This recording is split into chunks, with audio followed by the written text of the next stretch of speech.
presidente de Colombia, Iván Duque, inició este miércoles una visita oficial a Estados Unidos. El mandatario colombiano se reunió con el presidente Donald Trump en la Casa Blanca. Durante unos 20 minutos, ambos trataron las relaciones bilaterales y asuntos regionales como la situación en Venezuela. A propósito de Venezuela, Duque expresó su compromiso para estrechar el cerco diplomático sobre el gobierno de Nicolás Maduro. Tanto Trump como Duque insistieron en la urgencia de lograr el ingreso de la ayuda humanitaria al país sudamericano. Escuchemos. Hay que poder llevar esta asistencia a los alimentos. Han bloqueado uno de los puentes, pero no han podido bloquear los otros. Creo que es un terrible error no permitir que ingrese. La gente que está realmente está con hambre y entonces con el gobierno incorrecto ocurren cosas incorrectas. Estamos enviando grandes cantidades de alimentos. Creo que tenemos que darle un mensaje muy fuerte a la dictadura. Obstruir el acceso a la asistencia humanitaria realmente es un crimen y tenemos que asegurarnos de que esta asistencia llegue a Venezuela, y Colombia está muy comprometido para que llegue esta asistencia a Venezuela y ayude al pueblo de Venezuela. Donald Trump sigue considerando la opción militar para Venezuela. Si Maduro no abandona el poder, dice, Estados Unidos tiene un plan B, C y hasta D, y mucha flexibilidad. Ahora, Elliot Abrams, el representante especial del gobierno de Donald Trump para Venezuela, anunció nuevas sanciones. Esta vez contra miembros del Tribunal Supremo de Justicia afín al gobierno de Maduro, a quienes se le restringieron o revocaron las visas. Abrams ofreció alternativas y pidió la colaboración de los militares. Escuchemos. Nuestra respuesta hasta el momento ha sido poner presión, sancionar a muchos miembros de los rangos más jerárquicos. Esperamos que la decisión de muchos de los militares sea no apoyar el régimen de Maduro, pero tampoco no bloquear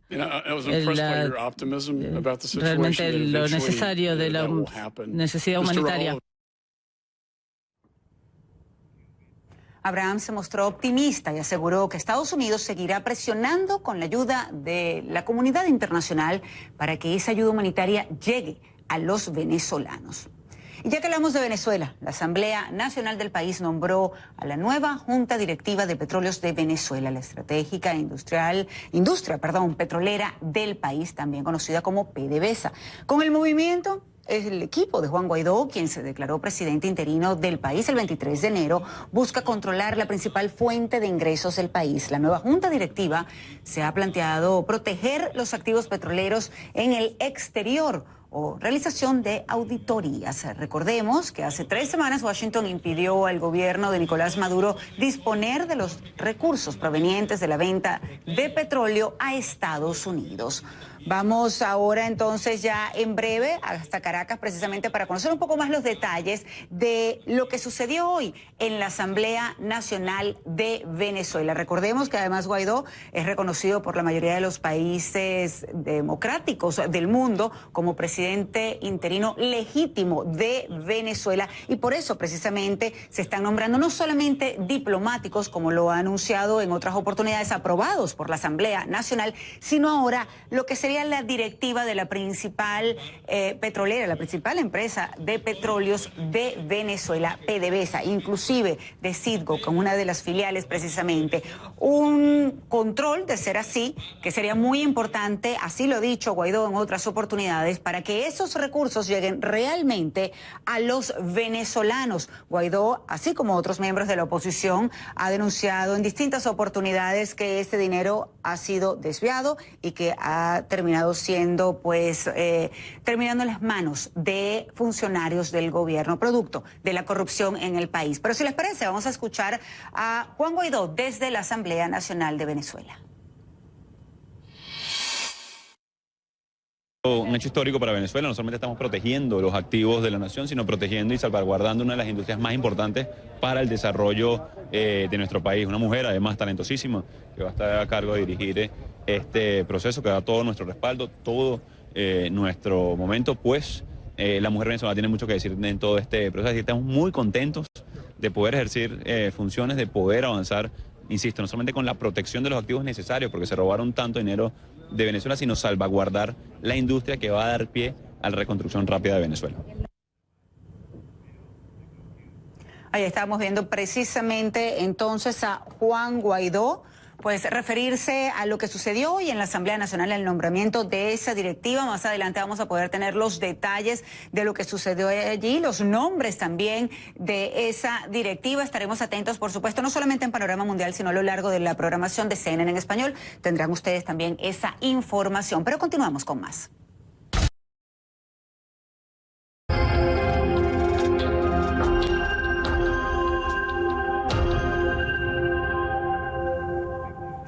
Retomamos la información de Venezuela porque, como les comentaba anteriormente, la Asamblea Nacional del país nombró a la nueva Junta Directiva de Citgo. Osmari Hernández nos acompaña ahora con los detalles desde Caracas. Osmari, muy buenas tardes, gracias por acompañarnos, un gusto saludarte.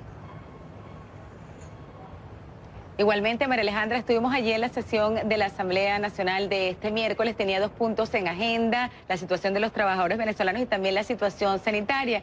Pero, tal como apuntaban los rumores, hubo un cambio en esa agenda y se incorporó la designación de la Junta Directiva de Citgo y de PDVSA, personas que se encuentran en este momento en el exterior. Se trata de funcionarios que van a ocupar cargos en las juntas directivas de PDV Holding, de Citgo Holding, de Citgo Petróleo Corporation y también de la Junta Administradora Ad Hoc. Esto en reemplazo de la Junta Directiva de PDVSA, a la cual señalan de no haber hecho estas designaciones en los tiempos adecuados. También informaron que esto en aras de proteger los activos de Venezuela, en este caso en territorio estadounidense. Destacaron también lo que es la importancia de Citgo en Estados Unidos como la séptima refinería más importante de territorio estadounidense, también con 4% del mercado y con una capacidad de producir 750.000 barriles diario. De igual manera aseguraron que Elías Mata, quien es el presidente de la Comisión de Energía y Petróleo, explicaba que el principal objetivo de estas juntas directivas será levantar las sanciones que existen en contra, en este caso de Citgo, por parte de Estados Unidos. Esto una vez que estos directivos están alineados con Juan Guaidó, a quien Estados Unidos reconoce como presidente interino de Venezuela. María Alejandra aseguró que quedan pendientes para la próxima sesión el nombramiento de funcionarios diplomáticos de Venezuela en países europeos y ante la Unión Europea. María Alejandra. Y precisamente estoy viendo un tuit de Juan Guaidó que dice, pues designamos a la nueva Junta Directiva de Citgo conformada por Luisa Palacios, Ángel Olmeta, Edgar Rincón, Luis Urdaneta, Andrés Padilla y Rick Esser. Dice, comienza el rescate de nuestra industria petrolera. Pero uno se pregunta, Osmari, también, ¿cómo asumiría esta Junta Directiva entonces su nuevo rol, o por lo menos el designado por la Asamblea Nacional? Sí, justamente se lo preguntamos a Elías Mata, quien ofreció una declaración como presidente de la Comisión de Energía y Petróleo al finalizar la sesión, y él decía esta misión del levantamiento de las sanciones y aseguró que ellos poco a poco van a iniciar algunas funciones una vez que pues puedan tener acceso a las instalaciones de Citgo. Sin embargo, no ofrecieron mayores detalles de cómo se llevaría a cabo ese proceso, pero dijeron que en los próximos días se pronunciarán también al respecto. Así es, ¿cómo van a comenzar a trabajar? ¿Qué tanto se hace poco a poco? Bueno, estamos atentos, por supuesto, a la información. Sabemos que va desarrollándose y cambiando día a día. Muchísimas gracias, Osmari, por acompañarnos. Hoy, como siempre, un gusto conversar contigo en Panorama Mundial. Buenas tardes.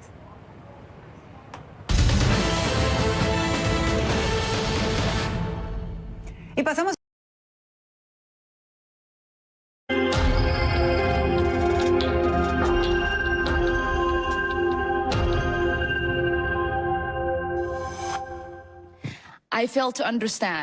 No logro entender por qué los miembros de esta comisión o el pueblo estadounidense deban considerar que su testimonio pueda ser creíble.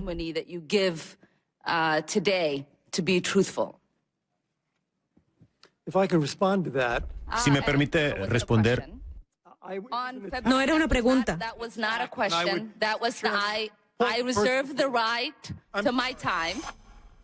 Es el intercambio que ocurrió hoy entre la congresista demócrata por Michigan Ilhan Omar y Elliot Abrams, enviado especial de Estados Unidos, quien se declaró culpable hace ya casi 3 décadas de 2 cargos menores de retener información al Congreso en medio del escándalo Irán-Contras. Esa fue una estrategia en la que el gobierno de Ronald Reagan le vendió armas a Irán a pesar de un embargo que pesaba sobre ese país y pensaba con las ganancias financiar a los Contras. Eran fuerzas que combatían al entonces gobierno sandinista en Nicaragua. Elliot Abrams recibió un indulto del entonces presidente George H.W. Bush. Hoy es el enviado especial de Estados Unidos para Venezuela. Pero ese era el tema de la audiencia, la estrategia de Estados Unidos en medio de la crisis que vive Venezuela. Veamos el informe de Gustavo Valdés. Argumentando que los venezolanos merecen una mejor realidad, el presidente de la Comisión de Asuntos Exteriores de la Cámara de Representantes de Estados Unidos, Eliot Engel, inició la audiencia para determinar las acciones de este país en Venezuela. Pero antes de que el representante especial para Venezuela, Elliot Abrams, pudiera dar su testimonio, fue interrumpido por miembros del grupo Code Pink, el cual pide que Estados Unidos no intervenga en el país sudamericano. Abrams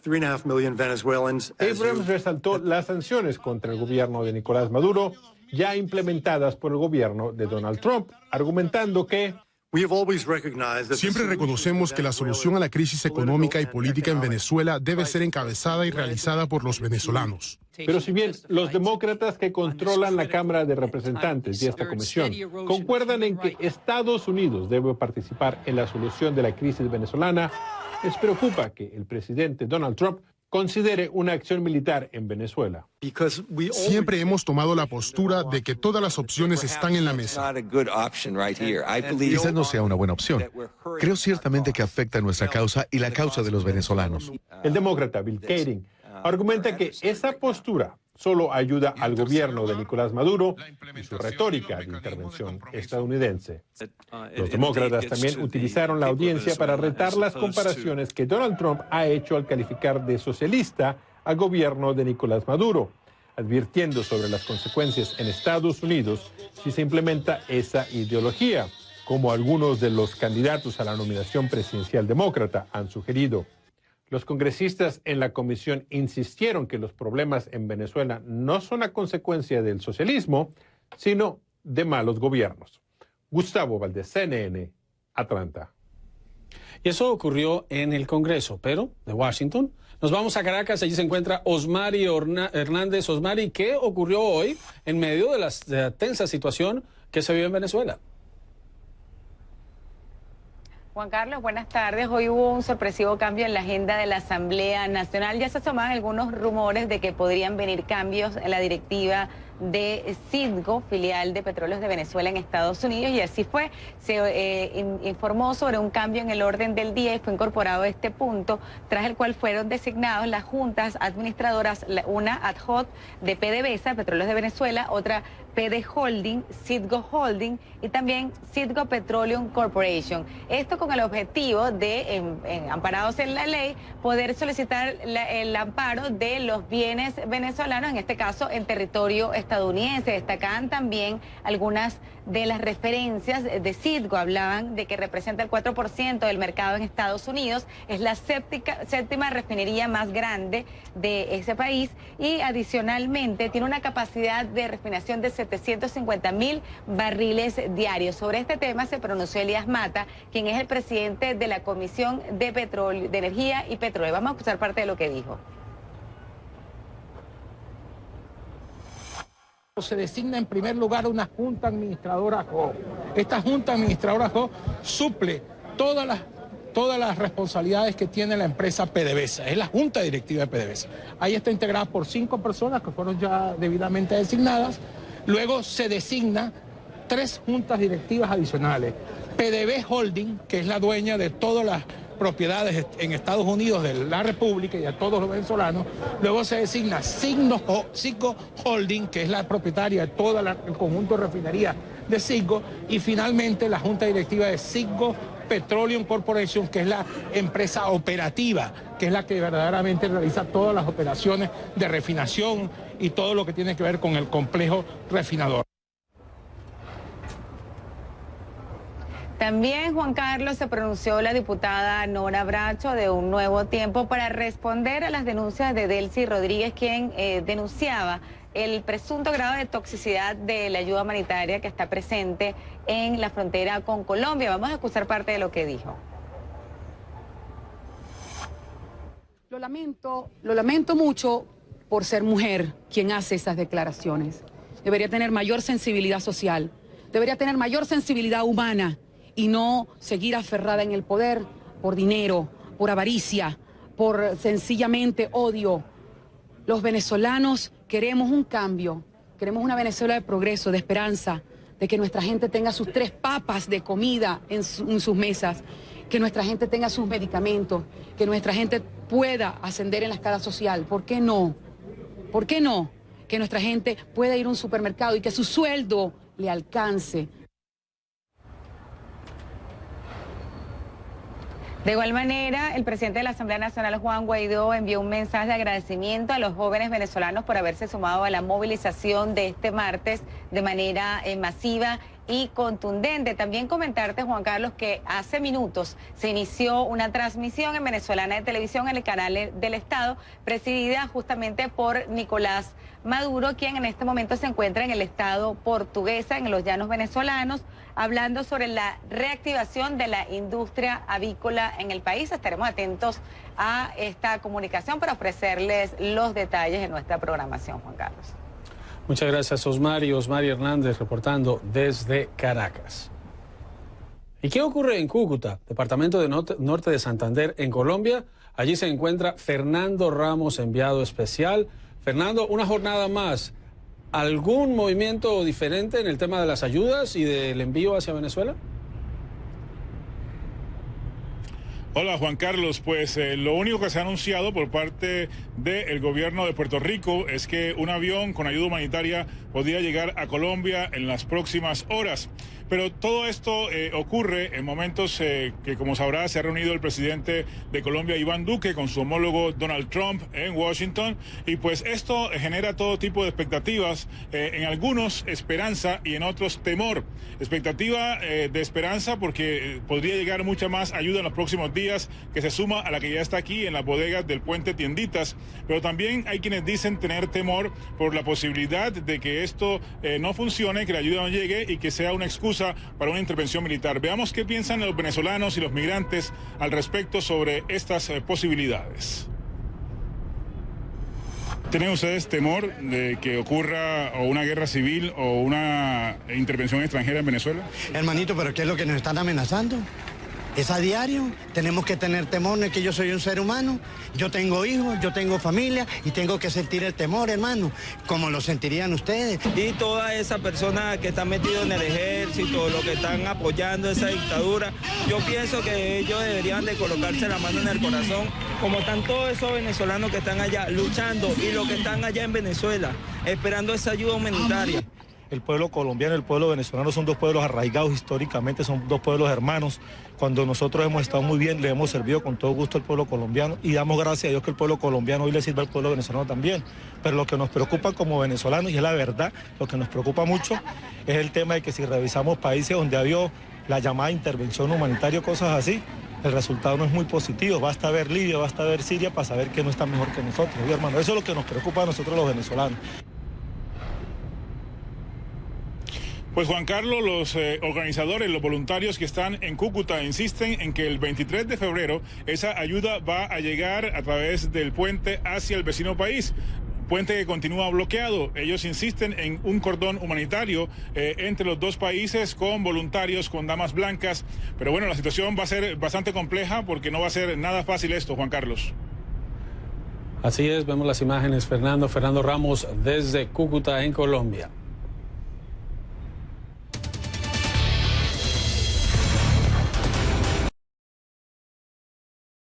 Parte de la visita que hace el presidente de Colombia, Iván Duque, a esta capital, lo vieron con el presidente Trump, ahí con Nancy Pelosi, presidenta de la Cámara. Una agenda bastante activa que lo trae también a nuestros estudios. Presidente Duque, gracias por regresar a Directo USA. Muchas gracias, Juan Carlos. Un placer estar de nuevo acá en directo. Comencemos hablando sobre su reunión con el presidente Trump. El énfasis, lo que vimos luego de la comparecencia ante medios, el énfasis fue Venezuela. ¿En dónde está el tema de Venezuela y para dónde va? Porque Juan Guaidó se declaró presidente y según la interpretación de la Constitución tiene 30 días para convocar elecciones, pero eso no ha ocurrido. Se da la fecha del 23 de febrero. ¿Se dará para esa fecha? Sí, yo creo que hay varias cosas. Primero, a la primera parte de la pregunta, creo que esta ha sido una visita donde Colombia ha fortalecido su relación con los Estados Unidos, no solamente en términos de comercio, sino también en temas tan importantes como emprendimiento, ciencia, tecnología, medio ambiente. Y debo resaltar, desde luego, la cooperación que tenemos y la convicción que compartimos para enfrentar el terrorismo y el narcotráfico. Y el tema de Venezuela, por supuesto que es un tema central, porque estamos hablando que hoy Latinoamérica está viviendo la peor crisis humanitaria de su historia reciente. Una crisis migratoria sin proporciones, detonada por una dictadura oprobiosa, atrabiliaria, que ha destruido todas las libertades. Y siento que se ha avanzado mucho en este gran bloqueo diplomático que ha ido aislando al dictador y que se ve reforzada por el reconocimiento internacional de Juan Guaidó como presidente de Venezuela. ¿Qué espero yo que ocurra? Yo creo que, en primer lugar, tenemos que garantizar que llegue la ayuda humanitaria a Venezuela. Obstruir el ingreso de ayuda humanitaria es un crimen de lesa humanidad. Creo que es muy importante que todo este cerco diplomático lleve a que los militares en Venezuela le den su lealtad a Juan Guaidó y además aceleren la salida de Nicolás Maduro del poder.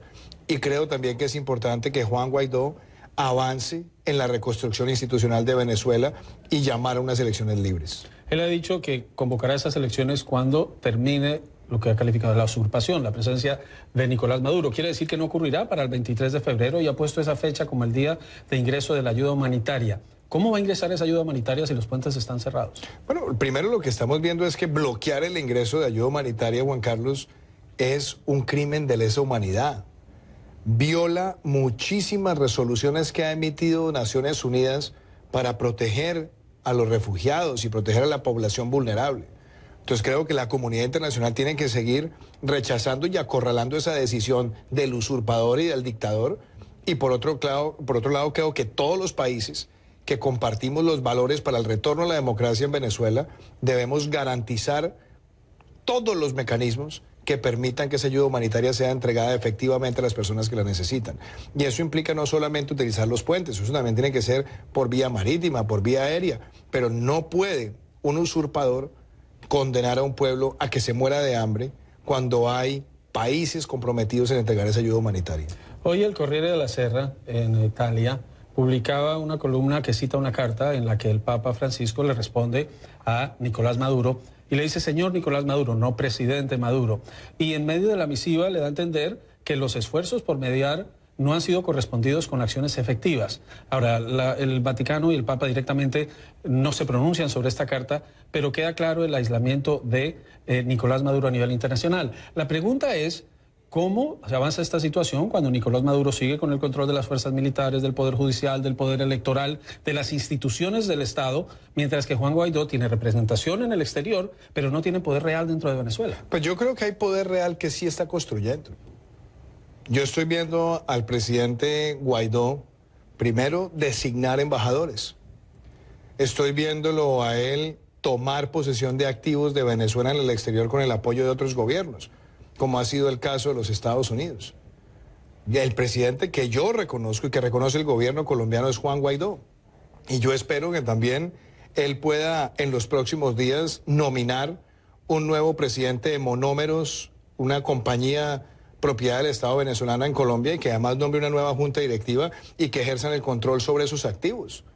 Activos que no le pertenecen a la dictadura, que le pertenecen al legítimo pueblo de Venezuela, en cabeza de su Asamblea Nacional y en cabeza del presidente Juan Guaidó, mientras se hace la reconstrucción institucional. Y también veo que son muchos más los países que están endureciendo también esas sanciones. América Latina no había visto nunca un cerco diplomático de estas proporciones, acompañado además de Estados Unidos, de Canadá y también de la Unión Europea, y ese mensaje es muy claro. Y con este rumor que ha salido de la carta también queda absolutamente claro que ya nadie cree en ninguna solución distinta a que Maduro deje el poder y se inicie la reconstrucción de Venezuela. Una de las preguntas constantes al presidente Trump hoy, se la hice al vicepresidente Pence en Miami la semana pasada, es sobre si es viable o no, si se contempla o no, como apareció en una libreta que llevaba el asesor nacional de seguridad John Bolton, el envío de soldados estadounidenses a Colombia. Primero, ¿son necesarios? Segundo, ¿el Congreso autorizaría en Colombia una incursión militar en Venezuela? ¿Es necesaria? ¿Es posible? Yo siempre he dicho una cosa, Juan Carlos. El dictador Maduro siempre ha tratado de crear fantasmas de intervención militar para tratar de ganar legitimidad. Y en el caso mío personal he sido un gran promotor del bloqueo diplomático como un mecanismo para aislar al dictador. Y este bloqueo diplomático está siendo exitoso, ha sido exitoso y esperamos que sea además más exitoso en las próximas semanas, porque es la forma de llevar ese régimen a su fin. Más que hablar de tropas, yo creo que lo importante es que ahora las fuerzas militares de Venezuela se den cuenta de ese aislamiento y acompañen al presidente legítimo, que es Juan Guaidó, y faciliten ese proceso para que la dictadura llegue a su final. Eso es más importante que hablar de tropas. Y creo que lo que tienen que hacer la gran mayoría de las instancias multilaterales es también insistir en eso, y mucho más cuando estamos viendo crímenes de lesa humanidad como prohibir o obstruir el ingreso de ayuda humanitaria. Entonces, más que entrar en esa especulación, creo en la importancia de seguir avanzando en el cerco diplomático y que ese cerco diplomático vaya acompañado de cada vez mayores decisiones de carácter ejecutivo por parte de Juan Guaidó y que las fuerzas militares de Venezuela se sintonicen con quien tiene el poder legítimo, que es el presidente Guaidó, además revestido de la legitimidad de la Asamblea Nacional. El tema entonces sería paciencia, porque comienza el año y no es esta la excepción, hay una ofensiva de la oposición, hay movilizaciones, hay marchas, y luego eso no termina en nada. Pues ¿Qué compromiso hay?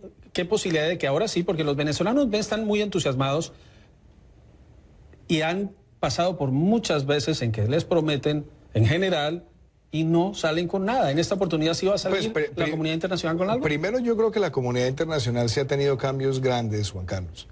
Si nosotros miramos lo que ha ocurrido en los últimos 6 años versus lo que ha pasado en el último mes y medio, pues estamos viendo cosas muy distintas. Primero, la declaración del Grupo de Lima del 4 de enero. Después, la declaración de la Organización de Estados Americanos. Después, el reconocimiento de la gran mayoría de países del hemisferio y ahora el reconocimiento de la Unión Europea. Además, estamos viendo cómo se están retirando algunos comandantes de las fuerzas militares, entregándole además legitimidad y respaldo al presidente Guaidó, como es el caso del jefe de operaciones aéreas de la Fuerza Aérea de Venezuela. Entonces, yo creo que aquí estamos viendo primero la instancia agonizante del dictador, la instancia agonizante de un régimen. Y estamos viendo además una comunidad internacional que se sintoniza con la gran movilización popular en Venezuela, y veo además muy cercano el día en que ya los militares se sintonicen con la Asamblea Nacional, con el presidente Guaidó, y le digan a Maduro, es hora de partir. A diario mostramos informes, además de las declaraciones de los políticos, de la situación que viven los venezolanos que tienen que dejar el país, de las madres que tienen que salir, de quienes no tienen que comer. Es un drama muy grande y uno escucha declaraciones como la de la vicepresidenta que dice que la ayuda es cancerígena, que la ayuda está contaminada. Hay una batalla y una guerra de información. ¿Qué le dice usted a los venezolanos que nos están viendo tanto dentro como fuera de ese país? Mi respuesta yo se la voy a decir tan claro. El único cáncer que tiene Venezuela se llama la dictadura. Eso sí que es un cáncer. Eso sí que ha sido el deterioro de todo. Una dictadura que acabó con los poderes independientes, una dictadura que acabó con la iniciativa privada, una dictadura que empobreció al país, que destruyó la economía, que ha llevado a que la gente se muera de hambre, que ha llevado a que más de 1 millón de hermanos venezolanos busquen refugio en Colombia porque tienen frío en los huesos en Venezuela. Ese es el cáncer, la dictadura. Y el mundo ya se dio cuenta que la única forma de curar a Venezuela, que la única forma de salvar a Venezuela, que la única forma de reconstruir a Venezuela es empezando por la salida de Nicolás Maduro del poder. ¿Qué le dice usted a Nicolás Maduro? Yo creo que Nicolás Maduro es un criminal de lesa humanidad, Juan Carlos. Yo lo denuncié siendo senador ante la Corte Penal Internacional, aquí lo hablé en el directo. Me han acompañado ya 9 jefes de Estado en esa tarea. Es un hombre que acabó con Venezuela. Y hoy veo un verdadero presidente en Juan Guaidó. Veo un hombre con coraje, con patriotismo, dispuesto a dar la vida por su país, liderando una Asamblea Nacional, movilizando la ciudadanía, movilizando también el apoyo internacional humanitario. Veo además a un mundo que quiere rodear a Juan Guaidó. Entonces veo con optimismo este proceso y puedo decirle que el régimen y la dictadura está en una etapa agonizante y que por lo tanto el mensaje que debe recibir las fuerzas militares de Venezuela es que llegó el momento de respaldar a Juan Guaidó y no seguir legitimando al usurpador. Usted no me va a responder directamente, pero podemos entender que la solución será pacífica, que no habrá un componente militar. El presidente Trump dice que no descarta, pero dijo que no estaba planeando nada. Yo le hablo por los hechos. Siempre planteé que había que denunciar ese régimen ante la Corte Penal Internacional. Lo hicimos. Se abrió una investigación preliminar. Hoy tenemos más de 9 jefes de Estado acompañando esa decisión. Siempre dije, hay que hacer el cerco diplomático. Hoy es una realidad, estamos trabajando todos en esa dirección. Y siempre dije, la próxima etapa tiene que empezar por los militares dándole legitimidad al presidente Guaidó. Ya lo estamos viendo. Ahora que se necesita que con más contundencia, que con más efervescencia, que con más decisión que nunca, la comunidad internacional le ejerza presión a ese usurpador y a ese dictador para que salga del poder y que la misma comunidad internacional le ayude a tener una legitimidad a las fuerzas militares de Venezuela respaldando al presidente Guaidó. Hablemos de Colombia, hablemos del ELN. Usted hizo declaraciones anoche, las viene reiterando desde el atentado terrorista en el que murieron 22 cadetes de la Escuela de Formación de Oficiales de la Policía. ¿Hay opción para la negociación con el ELN? ¿Hay alguna posibilidad? ¿Hay cómo enfrentarlos y derrotarlos militarmente? Juan Carlos, el ELN es un grupo terrorista, sanguinario, y así ha sido a lo largo de toda su historia. Hace pocos meses estuve en una comunidad, en la comunidad de Machuca, un pueblo que hace 20 años sufrió la voladura de un oleoducto que derramó petróleo en el río, y después esos mismos delincuentes le lanzaron fuego a la caída del petróleo en el río. Se generó una inmensa bola de fuego y quemó caseríos de personas muy vulnerables, falleciendo muchos niños, personas indefensas. 20 años después, cuando llegué a la presidencia, dije voy a evaluar el proceso que tuvieron con el gobierno de mi antecesor. 17 meses de negociación, 400 atentados terroristas, más de 111 asesinatos y más de 16 secuestros. Eso no es voluntad de paz, esa es la reafirmación que son una máquina de terror.